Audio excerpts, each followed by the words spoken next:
Russia અને ઉત્તર Korea વચ્ચે એક મહત્વની ડીલ થઈ છે, જેના કારણે અમેરિકા અને પશ્ચિમના દેશોમાં ટેન્શન વધી ગયું છે. એક રીતે કહીએ તો આ મહત્વના કરારના કારણે દુનિયાના તમામ દેશો અને સંયુક્ત રાષ્ટ્રોમાં એક ડર જોવા મળ્યો છે. તાજેતરમાં રશિયાના રાષ્ટ્રપતિ વ્લાદિમીર પુટિન ઉત્તર કોરિયાના પ્રવાસે ગયા, જ્યાં કિમ જોંગ સાથે તેમની મુલાકાત થઈ.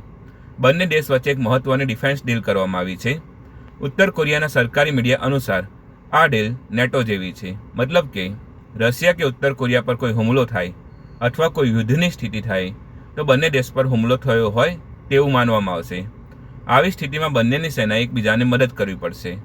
મહત્વનું છે કે અગાઉ પણ સોવિયત યુનિયન અને ઉત્તર કોરિયા વચ્ચે વર્ષ 1961માં આ પ્રકારની ડીલ થઈ હતી.